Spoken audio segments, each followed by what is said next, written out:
AP CM Chandrababu కీలక నిర్ణయాలు తీసుకుంటున్నారు. ఎన్నికల హామీలను నెరవేర్చే ప్రయత్నం చేస్తున్నారు. ఇప్పటికే పింఛన్స్ మొత్తాన్ని పెంచారు. పెంచిన ఆ పింఛన్స్ ని ఈ నెల 1న అందించగలిగారు. మిగతా హామీలపై కూడా దృష్టి పెట్టారు. త్వరలో 18 సంవత్సరాలు నిండిన మహిళలకు 1500 రూపాయల నగదు ఇవ్వబోతున్నారు.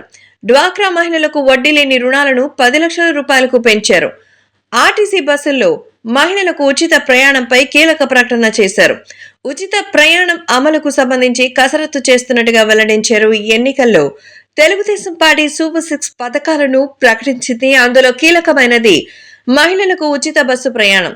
తొలుత కర్ణాటకలో ఉచిత బస్సు ప్రయాణాన్ని ప్రకటించారు. దీంతో అక్కడ ప్రజలు ఆదరించారు. కాంగ్రెస్ పార్టీకి మద్దతు తెలిపారు. తర్వాత తెలంగాణలో కాంగ్రెస్ పార్టీ హామీ ఇచ్చింది. అక్కడ కూడా అధికారంలోకి రాగలిగింది. దీంతో చంద్రబాబు ఇదే హామీని ఏపీలో కూడా ప్రకటించారు. ఇక్కడ కూడా మహిళలు ఆదరించారు. తెలుగుదేశం పార్టీని అధికారంలోకి తీసుకొచ్చారు. అందుకే ఈ పథకం యుద్ధ ప్రాతిపదికన అమలు చేయాలని చంద్రబాబు డిసైడ్ అయ్యారు. ఆగస్టు 15 నుంచి మహిళలకు ఆర్టీసీ బస్సుల్లో ఉచిత ప్రయాణం కల్పించేలా నిర్ణయం తీసుకున్నారు. ఏపీలో ఉచిత బస్సు ప్రయాణ పథకాన్ని అమలు చేసేందుకు అధికారులు కసరత్తు ప్రారంభించారు. పథకం అమలు సాధ్యాసాధ్యాలను పరిశీలించారు. సమగ్ర నివేదికను ప్రభుత్వానికి అందించారు. ఈ నేపథ్యంలో వచ్చే నెల 15 నుంచి ఉచిత బస్సు ప్రయాణానికి సంబంధించి అమలు చేయడానికి ప్రభుత్వం రంగం సిద్ధం చేసుకున్నట్టుగా సమాచారం. ఇందుకు సంబంధించి ఏపీ రెవెన్యూ శాఖ మంత్రి అనగాని సత్యప్రసాద్ తాజాగా ఒక పోస్టర్ ని సోషల్ మీడియాలో షేర్ చేశారు. ప్రజా ప్రభుత్వంతో పాటు మరో సంక్షేమ నిర్ణయం అంటూ వివరాలు వెల్లడించారు. ప్రభుత్వం కీలక హామీలను అమలు చేసేందుకు సిద్ధపడుతోంది. వీలైనంత త్వరగా వాటికి అమలు చేసి ప్రజాదరణ పొందాలని భావిస్తోంది.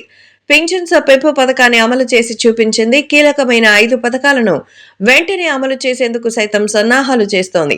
ఇప్పటికే పింఛన్స్ పెంపుతో పాజిటివిటీ పెంచుకుంది. డిఎస్సి ప్రకటనతో నిరుద్యోగుల నమ్మకాన్ని నిలబెట్టుకుంది. ఇంకోవైపు ల్యాండ్ టైటిలింగ్ యాక్ట్ ని రద్దు చేసి రైతుల్లో ఉన్న అపనమ్మకాన్ని తొలగించింది. ప్రతి రైతుకు కేంద్ర ప్రభుత్వ సాయంతో కలుపుకొని 20,000 రూపాయలు అందించేందుకు సన్నాహాలు ప్రారంభించింది. మహిళలకు సంబంధించి నెలకి 1500 రూపాయల నగదు అందించనుంది. అంతకంటే ముందే ఉచిత బస్సు ప్రయాణానికి గ్రీన్ సిగ్నల్ ఇచ్చింది. దీనికి సంబంధించి విధి విధానాలను ప్రకటించనుంది.